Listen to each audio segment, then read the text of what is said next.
Salutations from space and aloha from Earth. This is Gemini Brett of More Than Astrology. Here to check in with the heavenly harmonies as they sing to the goddess Venus today.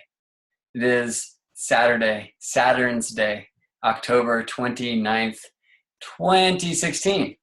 It's been a bit since I've sung of the Celestial Symphony in regards to Venus for this Leo-Venus synodic cycle, this Sovereign Scepter of the Roaring Lioness, as I like to call this stage of the archetypal ascent of the global goddess.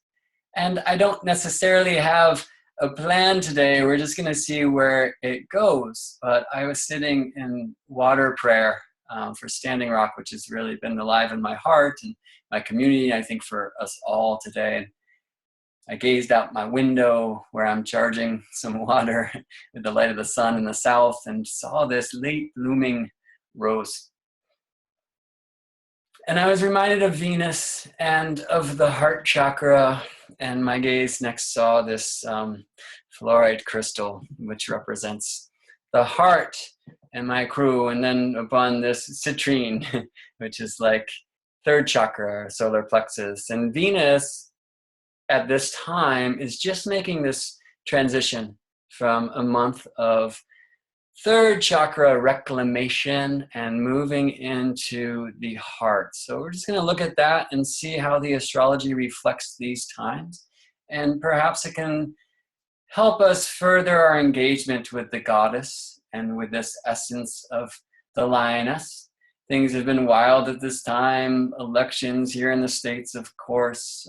Standing Rock's really been on my mind and in my heart. And the last interviews for this series with Victory Lundquist about Standing Rock and with Maria Stark, who's been flavoring our journey with beautiful music and word. I was really glad to share both of those interviews. I hope you've gotten a chance to check them out. It was a sensitive day for me a couple of weeks ago. I think I cried during both interviews, and I'm glad about that. But I haven't really checked in from the astrological perspective with the goddess on this journey for some time. I was really attentively doing so as Venus was descending last year, 2015 and early 2016, and now so many projects have claimed my attention in many ways, and that can be the scene for the Gemini mysteries. There's a mantra that I have that's, these many branches I called to climb all emanate from the same trunk. And so from this beautiful plant, there are also lovely flowers. Yeah. Go there one more time. So let's take a look at Venus at this time, and one of these reasons why I've been called to bring my attention again to Venus today on Saturn's Day is because Venus and Saturn are aligned at this time. So let me share my screen and I'll show you the chart for right now.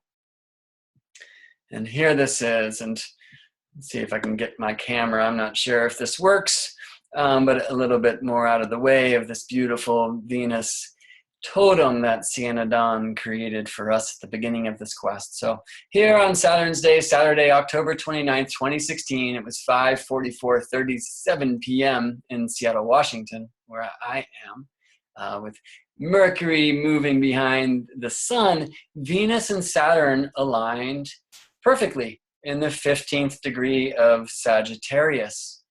And we'll look at some of the alignments, not only for what Venus and Saturn are doing here in Sag, but the coming moon conjunction to Venus, how this is a symbol of Venus coming up into the study of the heart for a month. We'll look at this chart as it aligned to the August 15th, 2015 inception of this Leo-Venus synodic cycle, and to the August 22nd chart where she was born in the morning sky, having separated from the sun by 10 degrees, and see if this 15th degree of Sag might inform us a bit in that regard.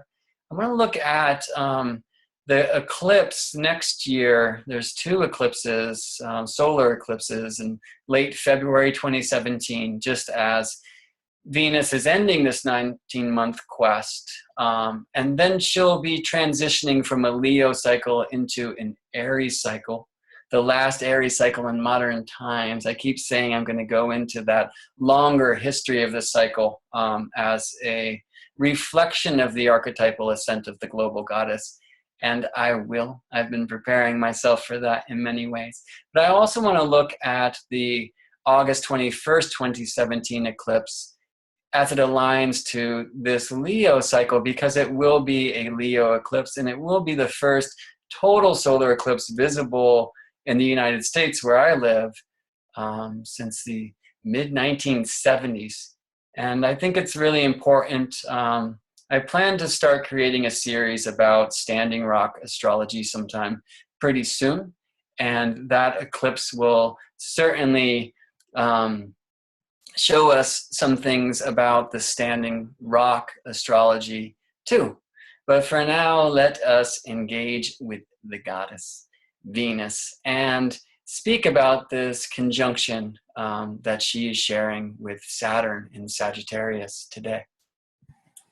I'll read to you from Dane Rudhyar's An Astrological Mandala, Rudhyar's great astrologer's views on this 15th degree of Sagittarius where Venus and Saturn are meeting.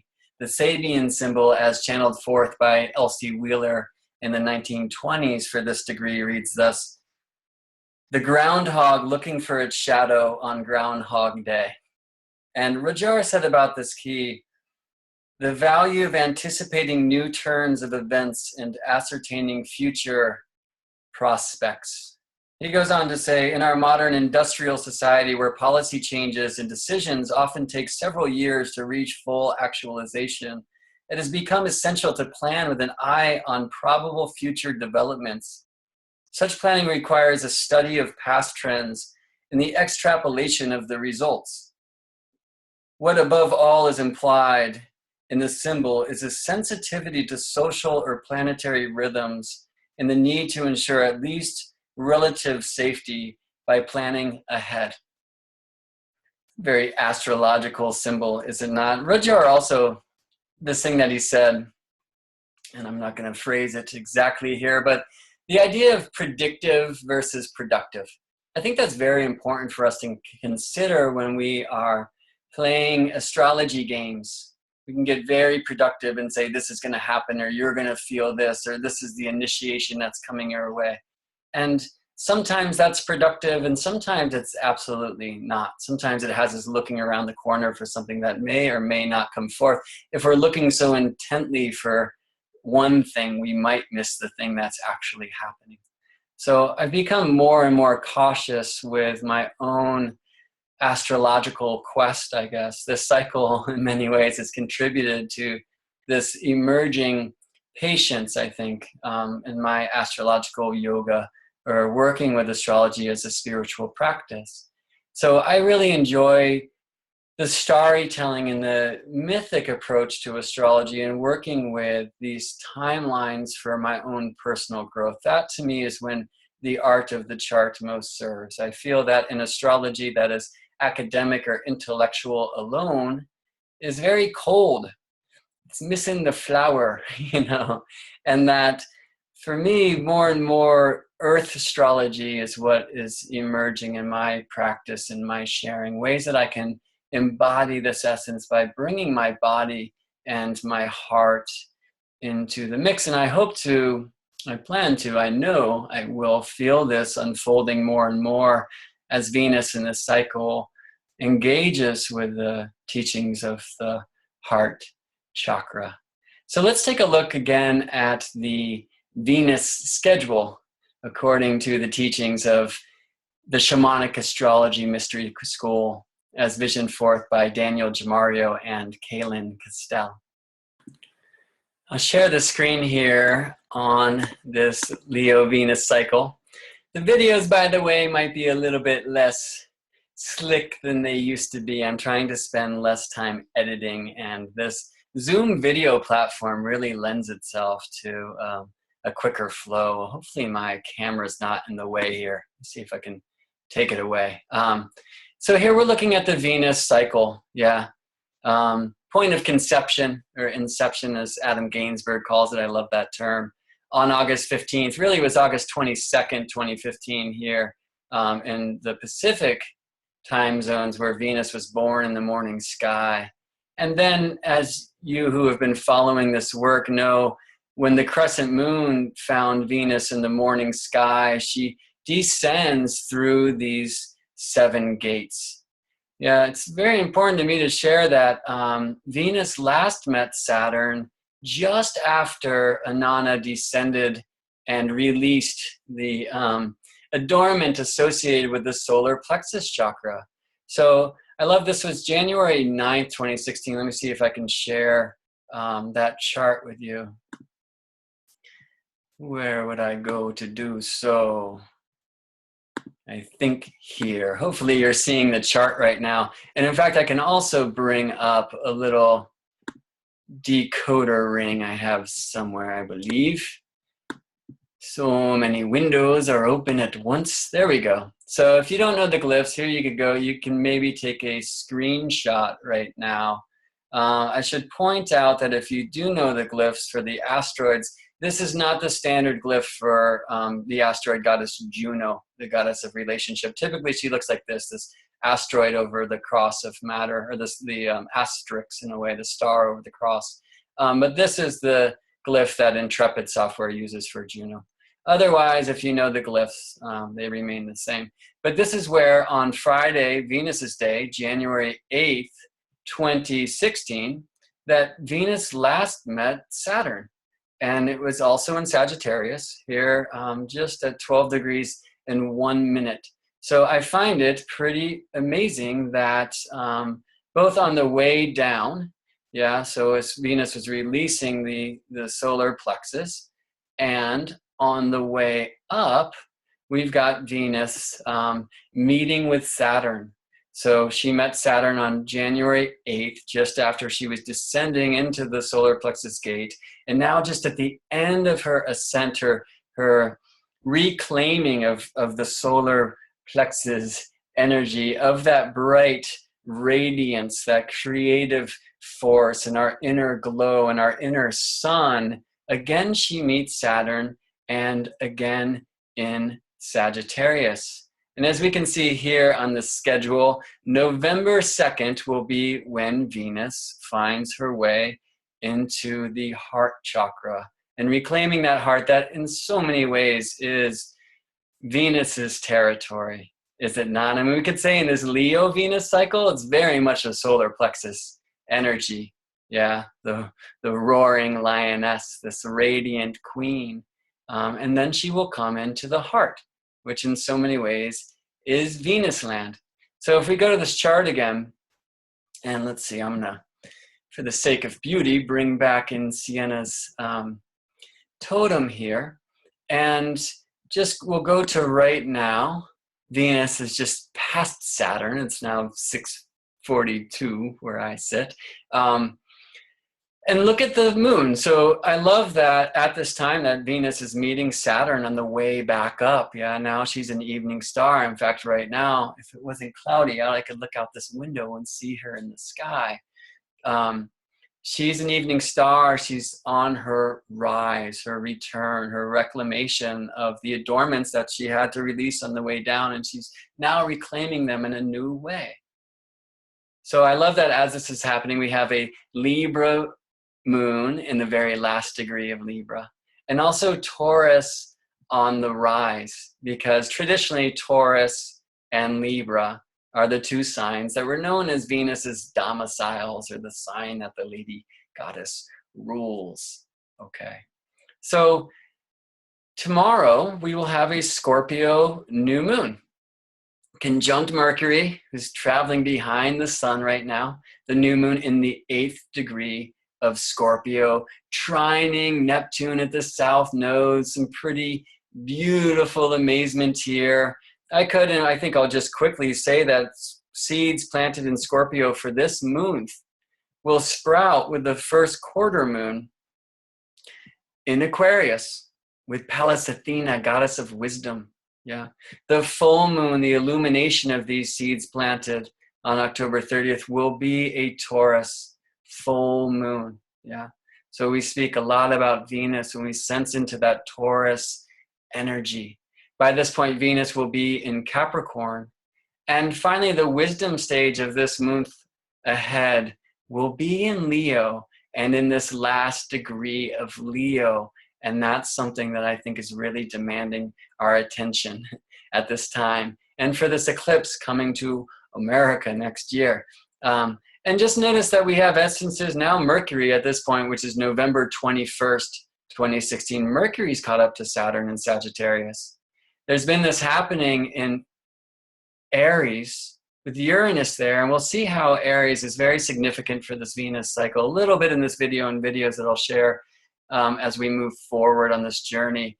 But if I honor the asteroid goddess Ceres, okay, the mother of the crop, her name in the Greek was Demeter, yeah, the mother of Persephone. And so in this month of Scorpio, this month of Scorpio, as we're transitioning from Scorpio, look at this last degree is the last degree of Scorpio on this date of the third quarter moon of this month.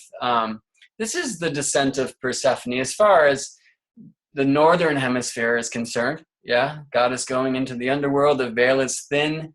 Death is in the air. The leaves are falling. We're going into the darkness. And very beautifully in the balance between the hemispheres, in the southern hemisphere, she's coming up and the flowers are blooming and such. Yeah, the studies more and more have come to find a balance by honoring both hemispheres of the earthly experience and finding the union of the two in the tropics and at that equator where the one becomes the other. And I think that's a tale for another time. But I really want to honor that at the end of this month, this lunation, this month, better said. We've got Sagittarius essence, we've got Aries essence, and Leo essence, the three fire signs. And you might have heard me speak to this before and will in the future if you continue to play the astro game with me, but I find Aries to be the spark of the fire. It starts fires. It brings that essence of will, of spirit. Leo, and this is what Venus is about in this cycle, is cultivating that spark into the roaring flames. And in a way, controlling it. That's a strange word, but the fires in Aries, which come from that spark of energy, what we're willing to commit ourselves to, the cause. Uranus is such a great teacher in this way, for Uranus is the lightning bolt that can start fires. And even the energies of like anger can be a source of fire, not a bad source. I find rage is another story. That's when the fire rages out of control. So when can we control it? When can we harness that here in this essence of third chakra, yeah, in this place of our inner sun, and cultivate our connection through these Leo principles of self-love and radiance and living our life as art so that that fire can burn, and from that fire will rise the smoke, which to me is Sagittarius, for it travels far and wide, exploring the other cultures and takes its own path to the heavens. And the smoke also carries the spark that will keep the cycle of the grand fire trine happening. All right. The next new moon after will be in the sign of Sagittarius here in the 8th degree, and look in an exact alignment to Juno, goddess of relationship, and very strong trine to Vesta, but let's not go too far ahead of ourselves. So tomorrow, Sunday, the day of the sun, moon and sun meet in the 8th degree of Scorpio, conjunct Mercury. Sagittarius will be on the rise here in Seattle, but let's not make this Seattle specific. I'm just sharing charts from where I'm broadcasting from. We see that Venus will be very much still deep in this conversation with Saturn at that time. They're within 1 degree still tomorrow. But as far as Venus moving up from the third chakra study or reclamation of that inner radiance and coming up now to the heart chakra, we know that this is symbolized by when Venus and the moon meet. And now we're talking about a crescent moon having emerged from the darkness of new moon. Yeah, in a way, new moon is like no moon, right? And then Diana's bow, that sliver of a crescent, shows itself to us in the evening sky. And we'll conjunct Venus here in the 20th degree of Sag. Maybe I'll rewind a couple hours so we can see Venus here. Moon and Saturn all aligned in the sunset sky. I sure hope on November 2nd, when this comes round, this Wednesday, this Miércoles, this Mercury's Day, the clouds will clear so I can see this beauty and celebrate this entrance into the heart chakra, and really focusing on the flower, this beautiful pink color that's often been associated with heart chakra, and so has green. Yeah, and so that's why for me this fluorite crystal has really spoken to me on my altar for heart. And so we notice that this will be in the 20th degree of Sagittarius, where Venus and Moon align exactly. Here we go, 19 degrees and 14 minutes. And I just want to take a look at the Sabian symbol there. I haven't checked this out yet. So here we go. In an old-fashioned northern village, men cut the ice of a frozen pond for use during the summer. Wait, what? I'm not sure how that works, but it's very interesting. And Rudger's keynote is the foresighted use of natural resources to supply future human needs. Well, that's a beautiful thing. I would like to add here this discrepancy of 1920s writing in the symbols that sometimes focus only on man as the representation of humanity, or womanity, we could say. So how about for the case of Venus speaking here with the moon? In an old-fashioned northern village, women cut the ice of a frozen pond for use during the summer.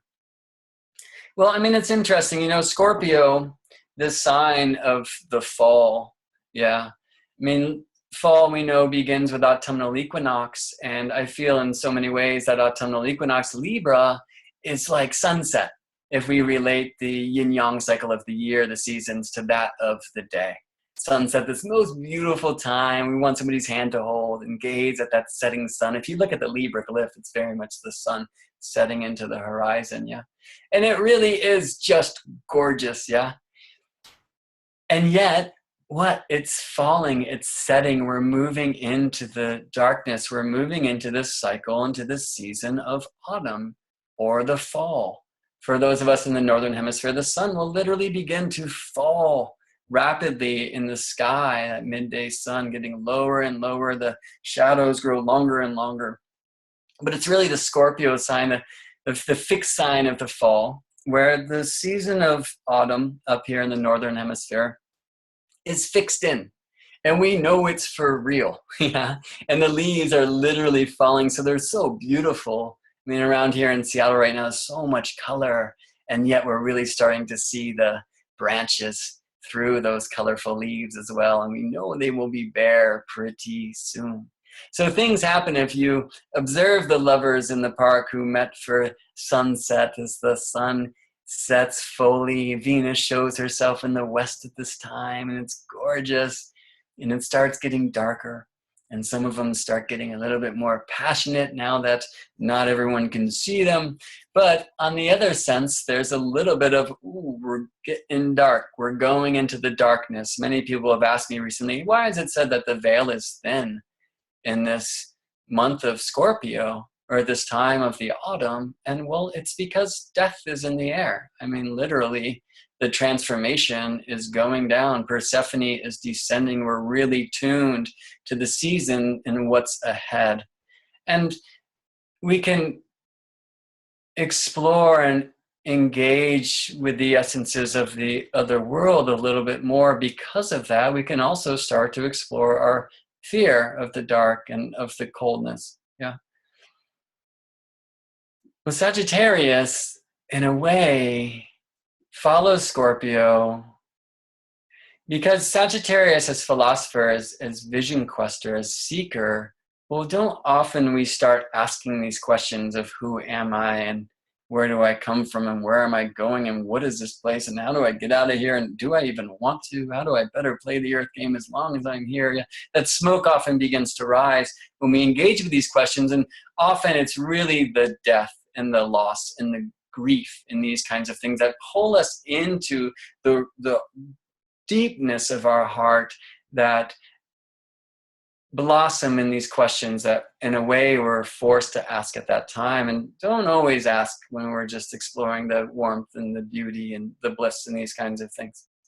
There's something Jung said, and I can't remember exactly because I've rephrased it in such a way, that the branches of the world tree will not grow to the heavens until the roots have tasted the waters of hell. And while that can sound dark or heavy, I mean, there's a way in the Scorpio mysteries that bring us into the depths of the water. And then from that depth, we can rise. Yeah, as the final feathers of the phoenix burn, we are able to regenerate and come forth in this beautiful way of rebirth. And this is the truth for Venus now. I mean, if you're watching her in the evening star, you're seeing her get brighter and brighter and higher in this beautiful symbolism of the moon finding her way to embrace goddess Venus in the evening sky as Diana's bow is such a gift to engage with our eyes. All right, and so that's happening now. That's happening on November 2nd and moving up into the heart chakra. So have you reclaimed your radiance? And I'll, hand on heart, I can say that I've kind of really been working on root chakra. I mean, there's been sacral chakra exercises and appearances in my own life experience, and certainly third chakra and the ideas of sovereignty, especially in this cycle of the emerging queen, have been very important to me. I expressed some of my own fears and pains and envies around this in my interview with Maria Stark recently. And I'd love to hear what you think about that if you get a chance to watch it. But coming into the heart is such an important thing. In a way, how can our heart blossom? How can this flower bloom if there's not an inner radiance, that third chakra energy of our inner sun? I find often when I'm contemplating why I've been living for 15 years in a place so far from the equator that gets dark so early in the autumn and winter months, and I find sometimes that Seattle has been a beautiful place for me to find my inner sun. And so even in the depths of winter, when the radiance of the third chakra shines brightly from us, then the flower of the heart can bloom. And may that be alive for all of us in this time as Venus is reclaiming heart chakra. So I'm going to bring in the Venus inception chart here, and I will share my screen so we are all looking at that. And hopefully this is all working out just fine. Here we go. All right, so this was August 15th, 2015, when retrograde Venus came between Earth and Sun and aligned to the Leo Sun in the 23rd degree, and in this sense was conceived, or the inception, the seed, to say your next 584 days, Divine Feminine, will be an exploration of the Leo mysteries. Yeah. So from August 15th, 2015, at that inception until the very end of March 2017, Venus is dancing to songs in the key of the Leo mysteries. And in so many ways, this is like her conception chart. So it's very important to me to see this 23rd degree of Leo, see this perfect trine from Leo to Eris, goddess of discord in Aries, and Uranus here with Aries. This is the first time, 2016 and 2017, that Uranus, the lightning bolt of change, and Eris, goddess of discord, she carries many other qualities besides that, which I will be sharing and speaking about her golden apple, Callisti, for the fairest in future videos. But this trine really speaks to me of the importance of this essence for Leo and for the goddess to reclaim this power of self-radiance, self-love, confidence, pride, like lions roll in pride, and that gift of radiance where we can just unwrap the present of her presence. Yeah. And so this is really meant to be coming online in this month of reclaiming the third chakra, the solar plexus. Now it's crazy at this time with the elections and all that. Yeah. So for one, I think I'll show you that if we look right now where Venus and Saturn are aligning, see how they're aligning to Pallas Athena, goddess of wisdom, on that chart of Venus's inception, August 15th, 2015. So today, October 29th, Venus met Saturn right here where Pallas Athena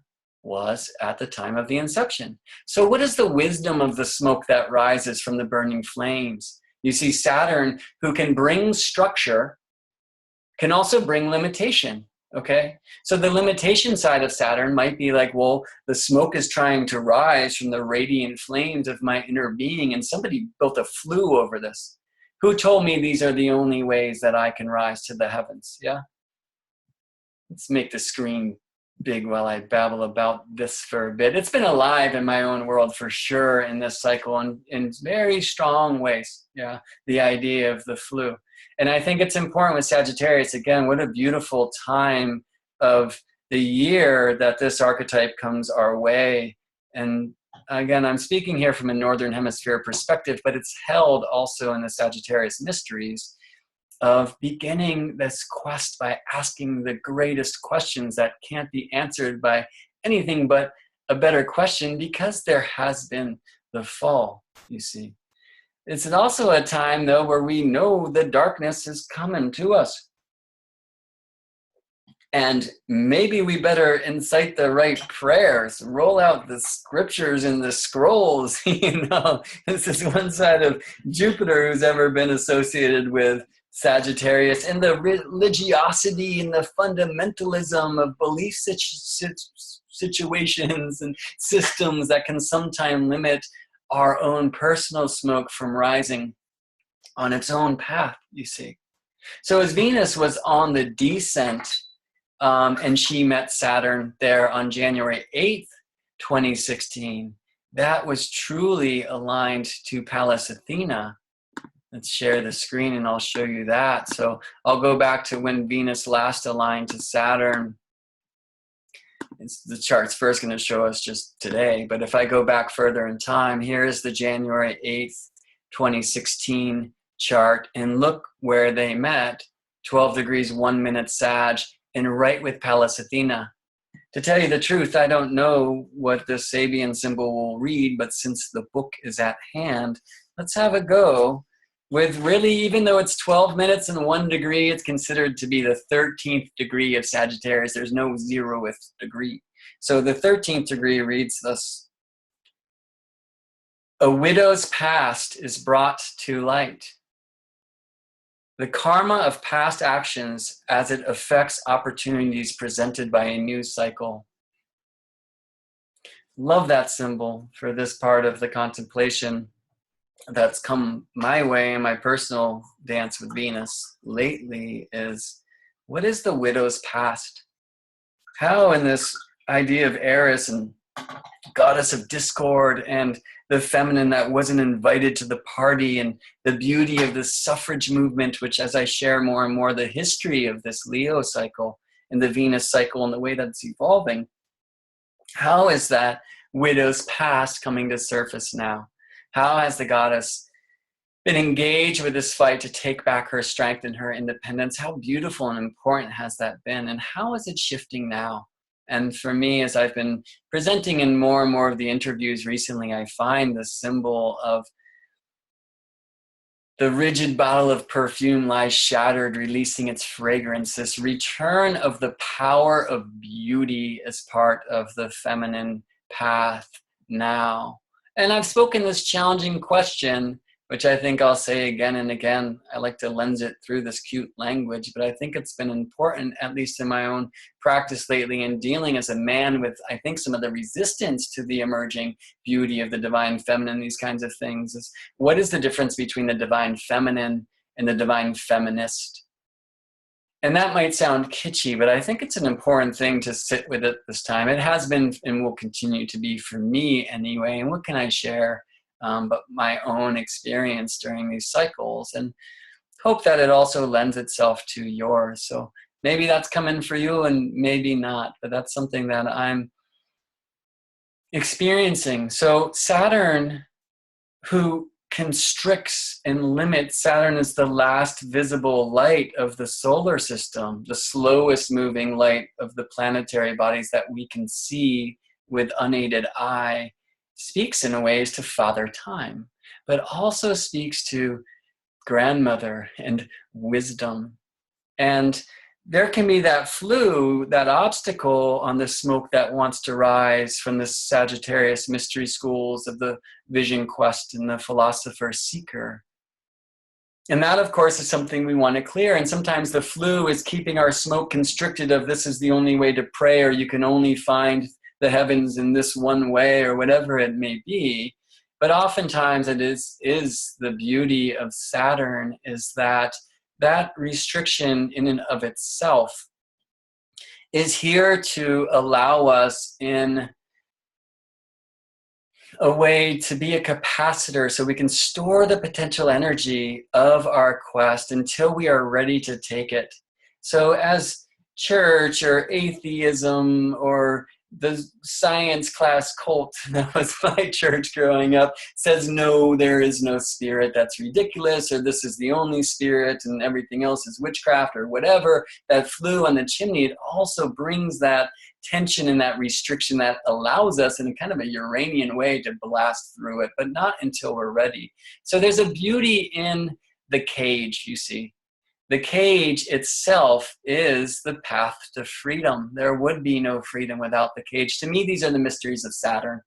And if you've been following my recent work in the podcasts and whatnot, I've been exploring this idea of the planets through this exercise or this contemplation of the spiritual path in metaphor as a hot air balloon rising into the heavens. And speaking about Neptune in ways as that heavenly all. Uranus can be the beautiful idea, the revolutionary idea of we could build a machine, a balloon, and fly up there. Yeah. Jupiter is like the air that will lift you. I mean, if it was up to Jupiter, we would just ascend back to angel being in a moment and not even play the Earth game. And that's one of the great gifts of Saturn, as the skin of the solar system keeps us here to play the game that we've come to. And as much as Jupiter would ask us to rise in this hot air balloon of self into the Neptunian heavens, we would go nowhere without the gift of Saturn. For Saturn is the fabric of the balloon. Also the basket in which we ride. By the way, Pluto might be the fear that we will crash and die. Uranus might be a lightning bolt that helps that happen. Chiron might be the understanding that if so, it will be the greatest gift for the growth of our soul.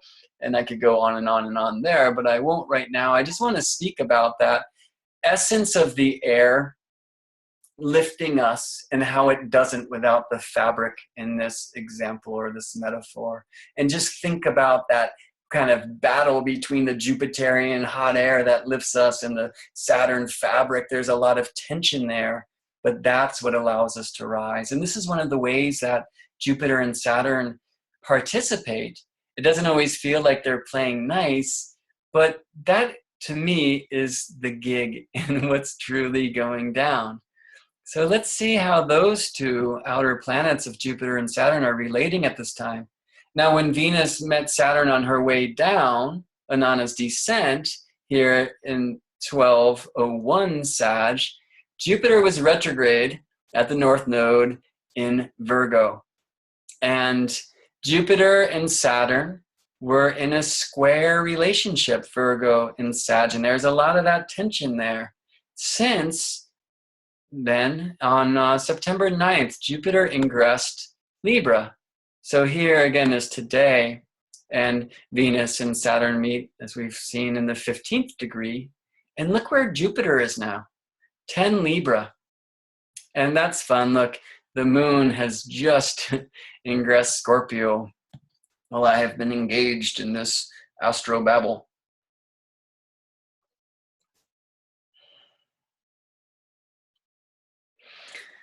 Scorpio. All right. In the old language of astrology, it can be said that Jupiter and Saturn now are in a mutual reception. This would be said even more, by the way, for Venus and Jupiter now. And the reason is because, according to the old language, Jupiter rules Sagittarius and Venus rules Libra. And they are aligned in what's called a sextile, a very benefic aspect. So from now, it's been happening for a bit since Venus ingressed Sagittarius, and until November 11th, when Venus leaves Sagittarius and enters Capricorn, Venus and Jupiter are in this mutual reception. Think of it in this way. They're on an exchange program in each other's countries. Yeah. So Venus is kind of living in Jupiter's country, Sagittarius, and Jupiter's living in Venus's country, Libra. And not only are they in each other's places, but they've left this book for one another. And it's like, hey, this is the best place to eat. Don't go there after dark, you know. This is a really great person to meet, these kinds of things. That's like a mutual reception to me. Like Venus and Sag is kind of looking to Jupiter to say, yo, how do I Sag, dude? And Jupiter's doing the same. Goddess, how do I Libra? And so they're in this great kind of exchange program, and the communication line is wide open. They can call each other and ask about their signs in this way. This, of course, according to the old language. It's a game I like to play. Now, Saturn is said to be exalted in the sign of Libra, which is a very interesting contemplation in and of itself. And so with Jupiter now in Libra, the sign of Saturn's exaltation, according to the old language, and with Saturn now in Sagittarius, and this will be the trip for months. I mean, Jupiter ingressed Libra on September 9th, 2016.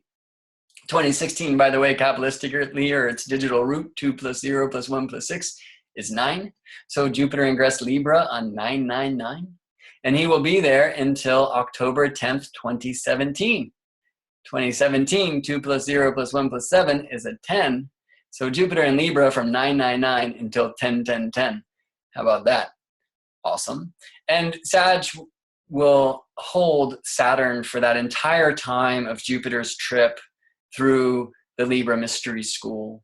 So now until November 11th, Venus and Jupiter are in this beautiful mutual reception. It'd be a great time to start something, by the way, to allow that essence and that communication to participate with your gifts to the world.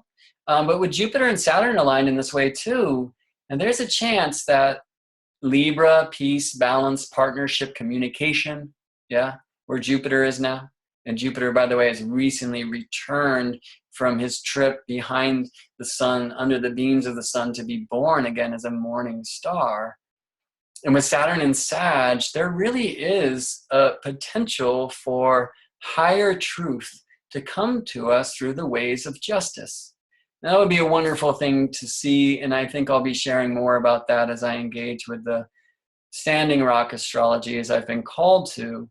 Because on 9/9/2016, when Jupiter ingressed Libra, the Supreme Court said that the folks at Standing Rock didn't have a case for denying the pipeline to move through their land, which of course is ridiculous. On the same day, there was a letter released by the Department of the Interior and the Department of Justice and the U.S. Army, encouraging the company of the pipeline to hold off until this could be considered further. Now, the language was hopeful, but if you read between the lines, it didn't really say much. And yet, at that time, you see, Venus and Jupiter had moved into the Libra mysteries and maybe spoke about bringing higher balance and allowing that sense of communication to be the air that will lift us. But he couldn't be seen, you see. He was in the darkness. He was under the beams. And now he's emerged. And now he's beginning to make this perfect alignment to Saturn. I'm going to show you when that is happening. By the perfect sextile, 60 degrees. So Libra and Sag are sextile one another. Yeah. And notice that this whole thing's kind of going down where Pallas Athena, goddess of justice, was at the time of Venus's inception. I find that very important. So Venus has come to speak with Saturn at this time, to shine her bright light at Saturn in the evening sky, while Jupiter is a morning star, is kind of connecting to their energies. So Venus conjunct Saturn, Venus in mutual reception with Jupiter, Saturn and Jupiter in this mutual reception. And I'll just show you that Jupiter will find this perfect sextile to Saturn pretty soon here. The date will be, okay, August 27th, 2017 is actually the one exact alignment. Very interestingly, that is 6 days after the solar eclipse that will be coming to America, August 21st, 2017. But I should say that they get very close because Jupiter stations retrograde here on February 5th, 2017. So it's before they make the exact sextile, but they're pretty dang close right now.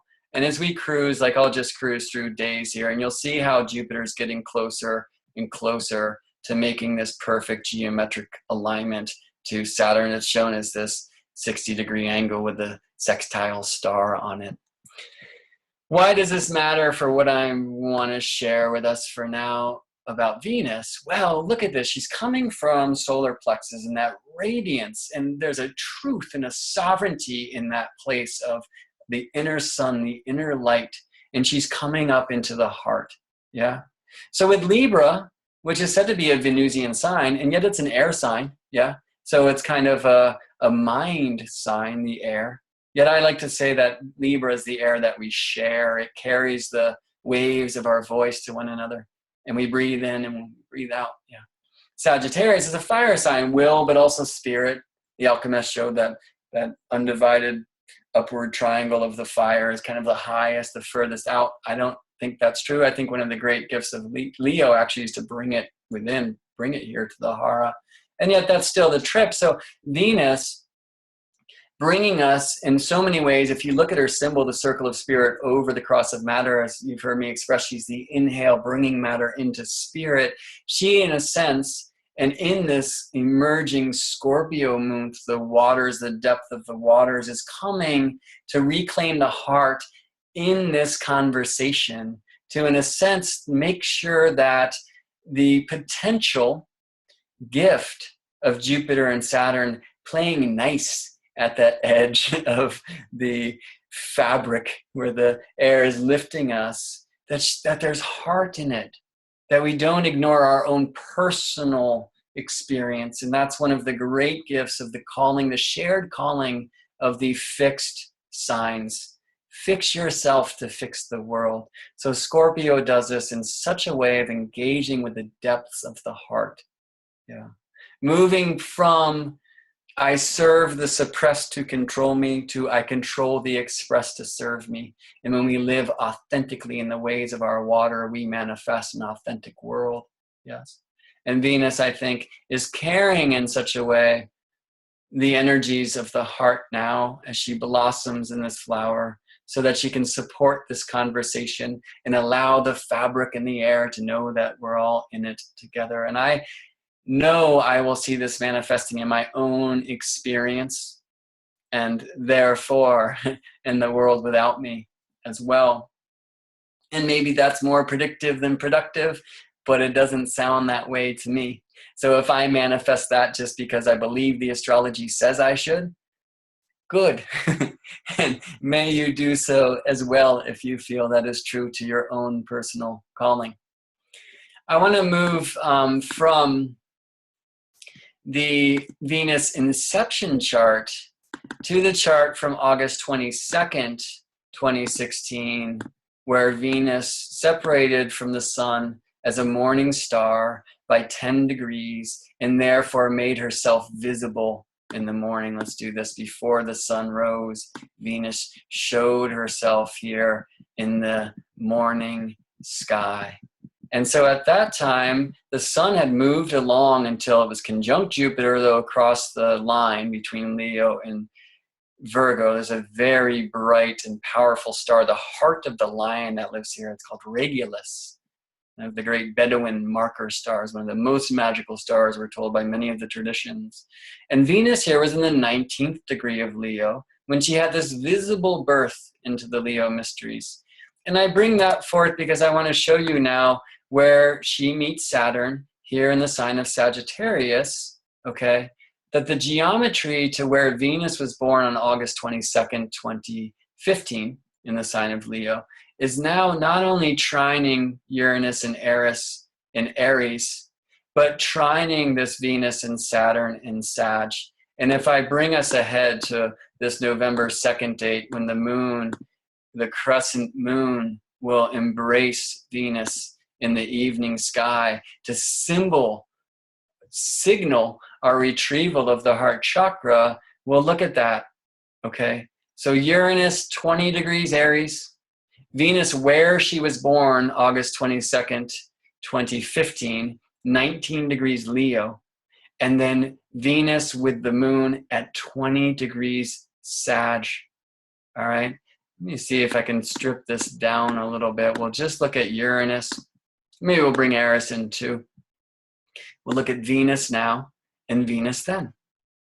And the software doesn't draw this line, but this is the grand fire trine, the spark that lights the fire. And when we cultivate our consciousness, control of that burning flame to live our life as art, the radiance of the leading queen, yeah, the smoke will rise in its own way, yeah, and carry the sparks that complete the cycle. I love that Jupiter is close to the point which would, if you astrologers know this, make a kite to this grand fire trine. I find that very important. So here we are, November 2nd coming. Between now and then, on November 2nd, when the crescent moon embraces Venus in the evening sky and the goddess is brought into reclaiming her heart chakra, we'll have the crazy deception of daylight losings time a few days later. I'm going to Arizona where they don't celebrate that madness to escape it. November 8th will bring us these elections. All right, I don't want to get too political about that right now. But I will say, what will I say? Well, as far as the emerging queen, how amazing that it's very likely that we will have our first female president ever in the United States in this emerging Venus, Leo, Venus, Radiant Queen, Sovereign Scepter, Roaring Lioness cycle. That's a pretty amazing thing. And I was looking to that years ago when I really started honoring the power of this Venus cycle. And she's reclaiming the heart. So my question now is, do these candidates in our world without have heart, Leo? Do they have honor, Leo? Do they truly radiate beauty, sovereign fire, something we would choose to follow? And that's an answer. Your answer is your answer. Mine is not for you. So I won't even share it. But if they reflect that to you, good, follow that lead. And if they don't, you be that leader. Vote for yourself. Vote for Venus. Vote for honor. Vote for radiance. Claim that sovereign scepter. Live your life as art. This is what Venus is showing us, yeah? So Saturn is bringing a beauty now as well. Saturn in that restrictive mode can be the flu that would keep the smoke from rising. But Venus is bringing a softness to it, isn't she? In this mutual reception I described with Venus and Jupiter, with Saturn and Jupiter, there's an understanding of that friction of air and fabric, of smoke and flu. And perhaps as the skin can breathe, as the membrane of the cell knows what to let through. There's a beauty to Saturn, which can just be form and matter and earth and body. So that without a flue, we also have an opportunity to build a chimney, you see. Because if the smoke's job is to find its path to the heavens, well, there's something about structure that actually allows us to focus that rise, to focus that smoke. And I find the beauty in this Venus-Saturn conjunction at the time that I'm speaking to you now, in this connection of Venus and Saturn and Jupiter, and this connection to Uranus over there as well, that's giving us this gift that despite the chaos in the outer world, it is up to us to radiate honor and to live according to our own code. And as we do, though it might not be reflected instantly, we stay the course. The world without will reflect to us our radiance. The goddess is giving us the gift of challenging us to walk in this way. Are you willing to answer that call? Am I? Are we? Yes, we are. And thank you, Saturn, for the help. So I encourage you to engage this November 2nd after sunset with Venus and Moon and Saturn all huddled together in the evening sky and to celebrate that beautiful triple conjunction. Yeah. So there's one more thing I want to show to you, and we'll be getting back to this in future videos. Okay. So if I bring in all the planets now, and I look again to where the sun was at the time of Venus's birth as morning star in this Leo cycle, though she will have moved into an Aries cycle, and I'll just show you that Venus will conjunct the moon several times between now and then, yeah, claiming the heart chakra November 2nd, throat chakra, communicating truth, radiance, December 3rd. So that month will be about taking back the voice of the goddess. New Year's Day into the place of perception and the dream, and reclaiming the crown on January 31st, the gate of authority, as shamanic astrology calls it. And they call this the gate of ascension. There's an 8th gate in this cycle, February 28th. Yet I like to say it's kind of the gate of compost, because it's actually Venus is lower in the sky for that meeting with the moon than she has been for the one before, where she takes her crown back. And this is the time where the wisdom of the cycle that we've earned, that fruit, now we can eat the fruit and drop the seeds and even compost the wisdom into the rich soil that the new seeds will be planted. And those new seeds will be Aries seeds in the last Aries Venus cycle in modern time. So Venus will meet the sun. I can just show you where Venus will retrograde. And this is March 4th, 2017. Okay. Let's take a few of these things out of here. And then she comes between Earth and Sun once again, like she did August 15th, 2015 to start this cycle. She does March 25th, 2017, the 5th degree of Aries, but born in the morning sky about a week later. Okay. The very first degree of Aries, the world point, the vernal equinox point, conjunct Pallas Athena. And I will be speaking much more about that in coming sharings. But what I really want to show right now is these eclipses next year, just as a bit of a teaser for things that I plan to share about Standing Rock, about Venus, and about eclipses in general, because it's been my primary astrological study of recent, is this August 21st, 2017. Leo solar eclipse at Regulus will be almost perfectly conjunct where the light of the sun was on Venus's birth in this current Leo cycle, August 22nd, 2015. Look at how Mars will align to where Venus was at that time.